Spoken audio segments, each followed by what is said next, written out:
तो मुद्दा विकास का ही रहेगा हमारा तो।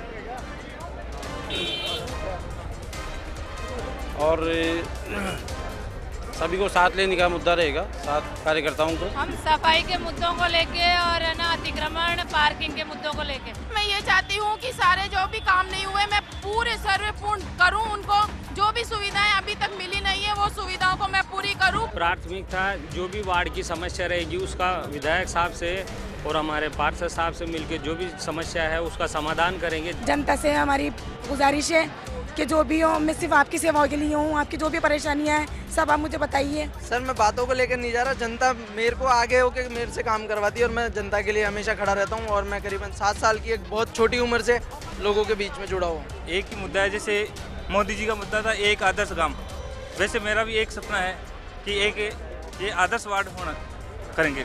जनता से वोट मांगूंगी मैं, जनता मेरे साथ में है और जनता चाहती है कि कोई पढ़ा लिखा आदमी आए हमारा काम करवाए। रोड बनाऊंगा, सीवर लाइन डलवाऊंगा, पानी की व्यवस्था होगी, बीशलपुर का पानी लाके डालूंगा। सिंह राजपूत जी इस चर्चा में आबू रोड से जुड़े हैं हमारे साथ। बताएं नरसिंह जी, आपका क्या कहना है? मैं बात करना चाहता हूँ 1 मिनट। जी सर ये इनसे कविता मैम से पूछना चाहता हूँ। सुनीता जी है हमारे साथ जी। सर उनसे पूछना चाहता हूँ मैडम मैं भी क्वालिटी कंट्रोल में था अंकलेश में, एलडी टेक्सटाइल में। जो मैनेजर वहाँ का जीएम था, वो जो रिटर्न हवा आती थी उसकी मतलब वो बोलते ना वो रिटर्न में वो जो डस्ट होती थी उसको साफ कर रहा था। मैं इलेक्ट्रिशियन भी था, उसको साफ कर रहा था। वो जीएम भी लग गया साथ में, सारे लग गए। तो मोदी जी क्यों नहीं लगे? तुम क्यों नहीं लगते हो? क्यों देश का नहीं अच्छा चाहते हो? मोदी जी के लिए चाहो ना सब। ऐसा नहीं है मोदी जी कोई बीजेपी के हैं, मैं बीजेपी का नहीं हूँ, मैं कांग्रेस का हूँ, लेकिन उनका साथ दो। स्वच्छ भारत की आप बात कर रहे हैं। इस चर्चा में हमारे साथ नरेंद्र वशिष्ठ जी जुड़े हैं। आप वार्ड नंबर 12 से कांग्रेस के प्रत्याशी हैं। नरेंद्र जी, स्वच्छ भारत के सपने की बात हो रही है, आप क्या लगता है आपको वो कैंपेन कामयाब होगा और अपने वार्ड में आप क्या करेंगे उसको लेकर? देखिए साहब, स्वच्छ भारत की जहाँ तक बात है, मुझे लगता नहीं जिस तरह के प्रपंचबाजी की जा रही है उस तरह की प्रपंचबाजी के अंदर ये अभियान जो शुरू हो पाएगा। केवल एक इस तरह का एक माहौल क्रिएट किया जा रहा है पूरे हिंदुस्तान के अंदर स्वच्छ भारत, लेकिन जो काम हो रहा है उसमें काम वही तरीका है जो आज के बरसों से चला हुआ आ रहा है। चाहे नगर पालिका क्षेत्र हो, चाहे नगर निगम क्षेत्र हो, इन्होंने व्यवस्थाओं के अंदर किसी तरह से कोई भी चेंजिंग नहीं किया। आपने देखा होगा पिछली बार अभी मीडिया के माध्यम से कि 15 दिन पहले खुद लोग ही कचरा वहाँ पे पटक रहे हैं, खुद लोग ही वहाँ पे कचरे की सफाई कर रहे हैं। क्या यही स्वच्छ भारत अभियान है? अगर यही स्वच्छ भारत अभियान है तो हम लोग इसकी निंदा करते हैं और हकीकती ज़मीनी जो इनकी कार्रवाई होनी आप क्या करेंगे अपने वार्ड में सफाई के लिए? देखिए साहब, सबसे पहले तो जो इसमें जो सफाई व्यवस्था का जो इनका जो दर्रा है वो सारा सिस्टम ही गलत है। वार्ड में पानी भरता है, बुनियादी समस्याएं हैं, कचरा पड़ा रहता है, उसको लेकर आप कुछ करने जा रहे हैं? रणनीति है 5 साल में आपने क्या किया, आगे क्या करेंगे आप? देखिए साहब, 5 साल के अंदर जो सफाई व्यवस्था रही वो सफाई व्यवस्था पूरा जयपुर जानता है। किसी तरह की कोई व्यवस्था निगम के अंदर नहीं थी। निगम में जो आप लड़े क्यों नहीं? आप तो पार्षद थे, अधिकार क्षेत्र। बिल्कुल हमने लड़ाई लड़ी है। अभी लास्ट के अंदर जब आचार संहिता लागू हुई उससे पहले भी हम लोग 52 घंटे तक आमरण अनशन पे बैठे, वहाँ पे धरने पे बैठे और हमने सारी व्यवस्थाएं अनुकूलता के लिए हमने सीओ साहब से सबसे बात की, लेकिन धर्रा वही पुराना रहा। जिस तरह से चुनाव पिछली बार हुए, पिछली बार चुनाव के अंदर जिस तरह से अधिकारियों को दिए गए, उन अधिकारियों के अंदर एक वर्चस्व की लड़ाई रही। जनता के चुने हुए जनप्रतिनिधि और अधिकारियों के बीच में पूरे 5 साल एक जंग रही। जनता के तो आप मानते हैं कि अधिकारों की जंग में आप बेबस हो गए? अधिकारों की जंग में हम बेबस हो गए क्योंकि जनता के दिनेश शर्मा जी हमारे साथ जुड़े हैं, जयपुर से हैं। बताएं दिनेश जी, आप कुछ कहना चाह रहे हैं? सर मेरा ये एक सवाल है कि हमारे 5 साल गुजर गए, हमारे वार्ड में आज तक पानी की एजिटी समस्याएं हैं जी। तो आज तक 5 साल में पानी की कोई समस्या हल नहीं हुई है जी। तो ऐसे में क्या हो सकता है? चलिए मैं आपको उदयपुर के वार्डों का रुख करवा देता हूं। उदयपुर के भी कुछ पार्षद प्रत्याशियों से हमने वही बुनियादी सवाल लेकर बात की कि आगे की तस्वीर उनकी क्या होने वाली है, उदयपुर में वो क्या कुछ करने वाले हैं, जनता से किए वादे कैसे पूरे करने वाले हैं। उदयपुर के पार्षदों का रुख करते हैं। सबसे बड़ा सवाल यही था कि क्या आपने चुनावी वादे पूरे करेंगे? क्षेत्र का पार्षद होता तो छोटी से छोटी समस्या क्षेत्र के पार्षद को जाके कह सकते हैं और वो पार्षद उनको आसानी से उन समस्याओं को जाकर हल कर सकते हैं। निकायों को तो अभी और अधिकार मिलने चाहिए, स्वतंत्र रूप से और पूर्ण रूप से काम करें, ऐसी सरकार अगर उनको जिस तरह से विधायकों को मिलती है छूटें, उस तरह से पार्षदों को भी पूरी छूट मिले काम करने की, अच्छा विकास, उससे जो शहर है, शहर अच्छा आगे बढ़ेगा। अब बीकानेर की तस्वीर का भी रुख कर लेते हैं। बीकानेर के पार्षदों से भी जान लेते हैं कि उनकी प्लानिंग क्या है, कैसे संवारेंगे अपने शहर को, क्या करेंगे, वादे पूरे। चुनाव के अंदर जो वादे करते हैं पार्षद, अगर ये 40%, 40% ही अगर वादे पूरे हो जाए तो बीकानेर को साफ सुथरा, कहीं गंदगी नहीं मिलेगी, बीकानेर के सड़कें चौड़ी होगी, कहीं अतिक्रमण नहीं होगा। तो मैं ये चाहता हूँ कि जितने वादे करे ये 40% तो कम से कम अपने पार्षद जो निभाए। अगर इससे ज़्यादा निभा सके तो बीकानेर खूबसूरत होगा और बीकानेर चमकेगा। साफ सफाई नहीं होती कभी भी, कहीं साफ सफाई अगर झाड़ू लगा के चले गए तो उठाने वाला नहीं आया, और उठाने वाला आ गए तो झाड़ू नहीं निकला हुआ मिला। नेता काम करेंगे जनता का, क्यों नहीं करेंगे। अब जो परिवर्तन हो रहा है उसमें आप खुद देखना, नेता काम पूर्ण रूप से करेंगे। जो नगर पालिका चुनाव जो अपने हो रहा है अभी, हर मोहल्ले की समस्याओं का निवारण करना, जैसे छोटी मोटी समस्या नाली है, मोहल्ले की सफाई है, ये निकाय चुनाव के द्वारा ही संपन्न है। नहीं, वास्तविकता में नेताओं की छवि ऐसी बनी हुई है, काम नहीं करते हैं। बाकी हमारे जैसे युवा अब उम्मीदवार सामने आए हैं तो जरूर लोग जनता के बीच में जाएंगे और उनका काम कराने का आश्वासन देते हैं, जो काम कराएंगे। हर नेता एक जैसा नहीं होता, कुछ छोटे मोटे नेताओं के पीछे सारी नेता की जात ही खराब हो रही है।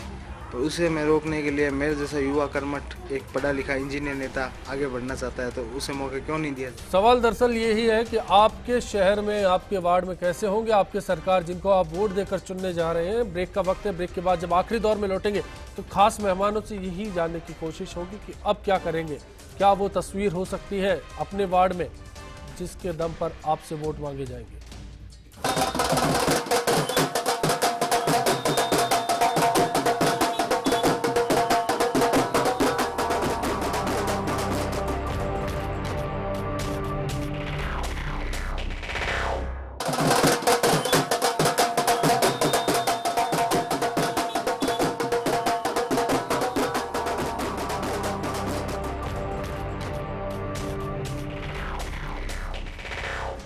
अब की बार कैसे सरकार, आज हमारा सवाल था कि क्या चुनावी वादे पूरे भी होते हैं। आपसे ये सवाल किया, इस पर आपकी राय मिली। 20% दर्शक महज मानते हैं कि ये वादे पूरे होते हैं, जबकि 80% दर्शकों का मानना है कि चुनावी वादे पूरे नहीं होते, पार्षद कसौटी पर खरा नहीं उतरते। चलिए, मैं आपसे शुरुआत करना चाहूँगा विजय जी, मैं अभिनय जी, की जो तस्वीर है उसके बाद कैसे भरोसा दिलाएंगे कि आपने जो वादा किया है, जितना विरोध किया है, वो तस्वीर बदली जाएगी। आप कह रहे हैं बीजेपी के सामने वाले प्रत्याशी काम नहीं करेंगे, भाग जाएंगे। आप कैसे भरोसा दिलाएंगे कि आप जो थड़ी पर बैठते हैं पार्षद बनने के बाद वैसे ही रहेंगे, लोगों से मिलना जुलना रहेगा? मैं तो आम कार्यकर्ता हूँ, आम कार्यकर्ता, और आम कार्यकर्ता आम पब्लिक के दर्द समझता है। और मेरा ये मानना है, हमारे यहाँ अभी कम से कम 10-12 पार्क हैं, सिर्फ 2 पार्क ऐसे हैं जो डेवलप हैं हल्के फुल्के, बाकी वो सूर्य नगर वहाँ की एक सबसे बड़ी कॉलोनी है, वहाँ एक भी डिस्पेंसरी नहीं। सबसे मेरा काम है कि वहाँ एक डिस्पेंसरी हो। मैंने पहले भी मुद्दा उठाया, लेकिन कानूनवर्ष, क्योंकि मैं तो कार्यकर्ता था इसलिए नहीं हो पाया। हर वार्ड की ये मांग है, कहाँ सरकार रखेगी डिस्पेंसरी? देखिए, डिस्पेंसरी हमारे यहाँ का बहुत दूर है, हमारे यहाँ तो जयपुरिया जाएगा आदमी, या इसमें जाएगा या मानसौर जाएगा। मतलब बगल वाले वार्ड से भी पार्षद यही मांग कर रहे हैं। डिस्पेंसरी है ही नहीं, हमारे वहाँ डिस्पेंसरी है ही नहीं। सबसे बड़ा मुद्दा डिस्पेंसरी का है। दूसरी बार वहाँ पे जो पार्क हैं वो अव्यवस्थित हैं, आधे से ज्यादा लोग। अपने दम पर आप कर लेंगे ये काम? क्योंकि एक कॉलर ने बताया कि पार्षद ने जैसे तैसे पैसे मंजूर करवाए, सामने बीजेपी के विधायक थे, उन्होंने पैसा रुकवा दिया। देखिए, विधायक कोई भी हो, लेकिन काम कराने की कैपेसिटी आप में होनी चाहिए, आप में हिम्मत होनी चाहिए काम करने की, और मेरे में ये हिम्मत है, मैं करके दिखाऊंगा, क्योंकि कॉन्फिडेंस मेरा बहुत अच्छा है। और मैं मानना चाहता हूँ कि जो हमारे सामने जो प्रत्याशी हैं, उन्होंने को मेरे के लिए जो प्रोजेक्ट किया है उससे मेरे कोई फर्क नहीं पड़ता। मेरे को पब्लिक का पूरा सपोर्ट है, क्योंकि आम कार्यकर्ता हूँ, जमीनी कार्यकर्ता हूँ। उनको वार्ड का ही पता नहीं कि वार्ड कहाँ है, कॉलोनी के नाम पता नहीं है। सिर्फ बड़ा आदमी होने से कुछ नहीं होता, पकड़ होनी चाहिए, मजबूत कार्यकर्ता होना चाहिए। चलिए, मैं सुनीता महावर जी आपसे जानना चाहता हूं कि आपका जो अनुभव 5 साल का रहा है, उसके बाद अब आने वाले 5 साल अगर जीत कर आप आई तो फिर क्या तस्वीर रहेगी आपकी तरफ से? देखिए, अभी पिछले 5 वर्ष में भी मैंने क्षेत्र में बहुत अच्छे विकास कार्य करवाए हैं। विकास कार्य के अलावा जनता की जो मूलभूत आवश्यकताएं थी, जैसे हमारे जो सोनिया जी ने खाद्य सुरक्षा अधिनियम लागू करा था, खाद्य सुरक्षा अधिनियम के अंतर्गत सर्वाधिक परिवारों को मैंने अपने वार्ड में से चिन्हित करके उनकी सूची बना के और डीएसओ और नगर निगम के अधिकारियों से लगातार लड़ाई लड़के और उस सूची को सैंक्शन करवाया था, जिससे कि वह सभी करीब 2000 परिवारों को 2 रुपए किलो का अनाज उपलब्ध हो सका। इसी तरह कई सीनियर सिटीजन जो बरसों से अपने मकान के पट्टों के लिए धक्के खा रहे थे नगर निगम के, ऐसे करीब 532 परिवारों को मैंने पट्टा दिलवाया। 2000 से अधिक विकलांग विधवा महिलाओं व सीनियर सिटीजन को पेंशनें पास करवाई। विकास कार्य एक सतत प्रक्रिया है जो सदैव चलती रहती है। मैंने पिछले 5 वर्ष में भी विकास काफी करवाया, आगे के 5 साल में भी जैसी जैसी भी आवश्यकता सामने आएगी वो सब विकास कार्य करवाए जाएंगे। एक सीवर की समस्या बड़ी जटिल है और गहलोत सरकार में परकोटे के अंदर समस्त मार्गों में सीवर लाइन डालने का करीब 500 करोड़ का एक वर्क ऑर्डर जारी भी हो गया था और जारी होने के पश्चात ही विधानसभा चुनाव की आचार संहिता लग गई थी। उसके पश्चात एक यूटिलिटी डक्ट का भी एक प्रावधान था जो कि एम्पावर्ड कमेटी ने उसको प्रपोज करा था जी। और एम्पावर जो यूटिलिटी डक्ट और सीवर लाइन का जो प्रोजेक्ट जो महापौर जी ने आपके ने कहा कि अधूरे काम है उनको पूरे करवाए जाएंगे, तो आपकी प्राथमिकता यही रहेगी कि जो छूट गया उसको पूरा करवाएंगे? बिल्कुल, छूट गया उसको पूरा करवाएंगे। दिनेश जी, मैं आपसे जानना चाहता हूं कि आप क्या करने जा रहे हैं? मेरा सबसे पहला काम मेरे यहाँ की पार्किंग है और मैं जिस जगह जयपुर शहर में रहता हूँ और जिस जगह पे 4 दीवारी के अंदर मेरा जो वार्ड है जी, उसे मैं एक छोटी काशी का रूप देता हूँ। लोग भी बोलते हैं कि एक छोटी काशी है। यहाँ पे जो कमर्शियल एक्टिविटी हो रही है इतनी ज़्यादा हो रही है जी, और वहाँ के जो रहने वाले बाशिंदे हैं उनके लिए रहना दुर्भर हो रहा है। तो मेरी सबसे पहली प्राथमिकता यही है कि मुझे यहाँ की पार्किंग की समस्या के लिए मुझे कुछ ऐसी गतिविधियाँ लागू करनी पड़ेगी कि जो वहाँ की गलियाँ हैं, जो हर गलियों के अंदर 300-300 400-400 दुकानें हैं, वहाँ के जो लोग हैं, मुझे उनके पास बैठ के बात करनी पड़ेगी कि इसके लिए मैं तो क्या कर सकता हूँ और आपको क्या करना है। कुछ मार्शल टीमों को सेट करना पड़ेगा मुझे उसके लिए। तो उसका फ्रेमवर्क तैयार किया है आपने? डेडलाइंस तैयार की है कि जीतने के बाद कब तक उसको फ्रेम करेंगे, कब तक उसकी मंजूरी लेंगे? नहीं, मैं देखो, अगर लोगों कैसे राजी करेंगे? अगर मैं मेरे वार्ड के अंदर अगर मुझे सचिन पायलट, मेरी पार्टी के मेरे नेता हैं, प्रदेश अध्यक्ष सचिन पायलट जी ने मुझे टिकट दिया है, तो उन्होंने सारे सर्वे करा के सब कुछ करा के मुझे टिकट दिया है। उन्होंने मेरे वर्क को देखा है, वहाँ के लोगों से बात करी है और मैं भी काफ़ी टाइम से यहाँ काम कर रहा हूँ। तो मेरी तो सोच यही है कि मुझे कोई बहुत बढ़िया ये 2-3 जो मेरे मतलब जो काम दिख रहे हैं मुझे, उन्हीं को मैं सबसे ज़्यादा प्राथमिकता दूंगा। चलिए साहिल जी, मैं आपके पास आता हूँ। कैसे आदर्श वार्ड बनेगा और कैसे संवारेंगे आप अपने वार्ड की तस्वीर को? देखिए, मैं जनता के बीच रहना चाहता हूँ और मैं जिस वार्ड से अभी मैं प्रचार करने गया था तो वहाँ देखा कि लाइटों की कमी, सड़कें टूटी हुई, पानी की कमी।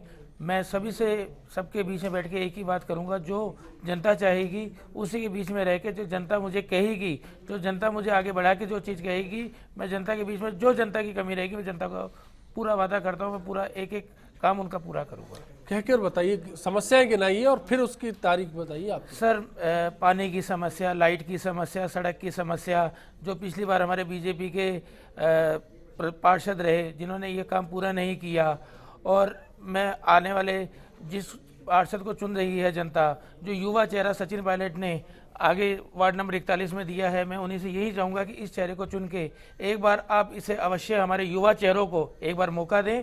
और आपको हम वादा करते हैं कि ये 5 साल, अगले 5 साल और आप हमें अवश्य मौका देंगे। नरेंद्र वशिष्ठ जी, आपकी क्या प्राथमिकताएं होने जा रही हैं?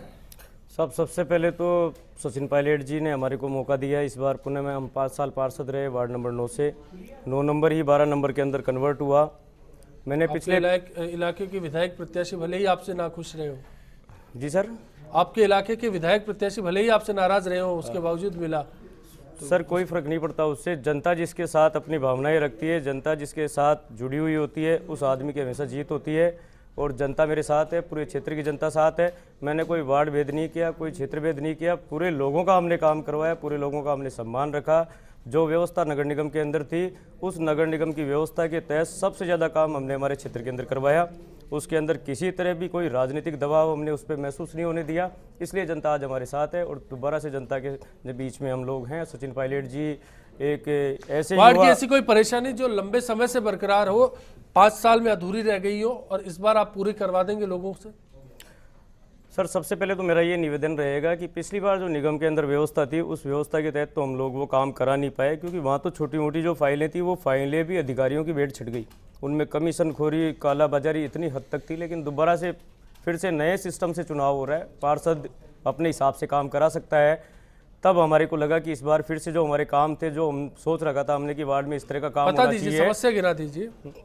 सर सबसे पहले समस्या रहेगी, हमारे वार्ड के अंदर सबसे ज़्यादा पानी भरता है, डीके नगर है, ये कॉलोनियाँ डूब जाती है। मैंने कई बार निगम के अंदर इसके लिए कहा कि एक अंडरग्राउंड नाले का सर्वे करके इसके अंदर आप एक सर्वे करके नाला बनाएं। गोविंद नगर गोपाल विहार के अंदर पानी की समस्या है, ब्रजवाल चौराहे से हम लोग जाते हैं तो वहाँ पर बारिश के अंदर निकल नहीं पाते, लेकिन निगम ने 5 साल के अंदर एक भी नहीं सुनी।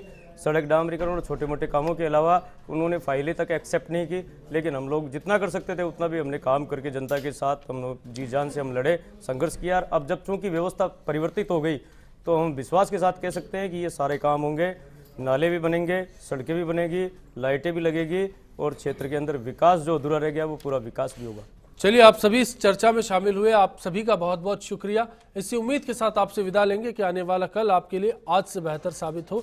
आज इतना ही, लेकिन बिग फाइट में लगातार हमारी कोशिश होगी कि निकायों में जाएं और पड़ताल करें कि आपका पार्षद प्रतिनिधि कैसा हो सकता है, प्रत्याशी कैसा हो और आपको कैसे चुनाव करना हो।